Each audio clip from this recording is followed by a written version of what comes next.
Guys, so good to see you. I apologize in advance. There's an air show happening right outside my window. So if you hear jets flying by, I promise I'm okay.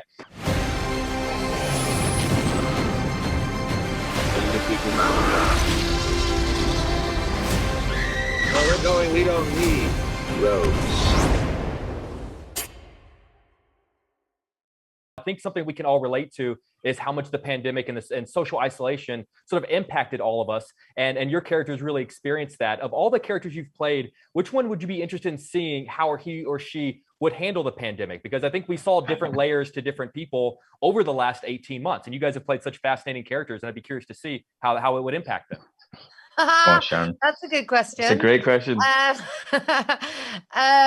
I played this character called Donna years and years and years ago in a sitcom that I wrote with Dennis Kelly, who wrote this, called Pulling. And she's one of the most selfish, sort of inward-looking, self-obsessed people I've ever played. So I'd love to see how she'd deal with it. I should get Dennis to write that. I would say right now, people behind the scenes are right. They're like, yep, that's good. That's awesome. That's awesome. Yeah. James, what about you? I think probably Bruce Robertson in Phil. I think he could do with the space and the time and the space. I think he could do with that sort of environment to just be on his own and figure some stuff out. And I really love how you guys break the fourth wall in this film. I feel like you guys were speaking directly to me. And I've always wondered, as actors, when you have the opportunity to break the fourth wall, in your mind, who are you speaking to? Like, who are your characters actually talking to? Well, we were talking to Stephen Daldry, our director, but he wasn't, I mean, in our our sort of fictional world, he was, our audience. He was just like we sort of fluctuated. Initially we thought, oh, he's a therapist, he's a marriage counselor, and then we were like, he's a friend, and it's awkward for him to be there because all we're doing is talking about our relationship. I don't know. I think at one point I just stopped thinking about who it was. It was just, just getting something off our chest to anyone who'll listen. But I don't know, James, who were you thinking you were talking to? I don't know. I generally just felt like I was talking directly to you, to the audience. And even though you're not there,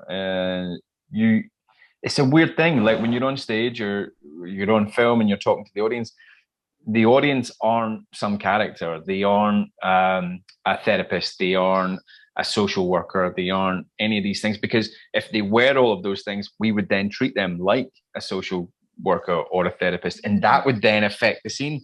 It's weird because we kept saying to Stephen as well, like, what is the camera? Is the camera like, is it a therapist? Is it online therapy sessions or something like that? But then that would make us act differently. There's a kind of weird openness that the characters have with the audience, because we are the audience. We are you. You are us. We're all in it, and we're all in it together. So yeah, it was strange. It was just really strange. But I did feel like I was on stage. And that's not to say that it felt theatrical or stagey, because I don't think it does, whatever those words really mean. But it still felt filmic, and it still felt like really honest and truthful. Not theatrical or stagey, but it did feel like what you do on stage sometimes, where you get to just have a chat with the audience. And as theatrical as that might be, because people have this association with the word theatrical, that it's like, oh, it's I don't know, flamboyant or over the top or something like that. Actually, what you're doing on stage a lot of the time is literally just talking to someone. You're literally just talking to the audience. The over-the-top crazy bells and whistles happen way more often, I think, in film and TV. But when theatre is really, really pure, and what I think this film manages to capture is just the purity of saying, what I've got to say is so incredibly compelling because the writer is amazing, Dennis, that all I need to do is talk to you. And that will make you watch it for an hour and a half. And that's kind of it. That's absolutely right. That's it at its purest. I'm just going to tell my friends, like, they were talking to me. It's like I was right there. It was incredible. It felt so personal.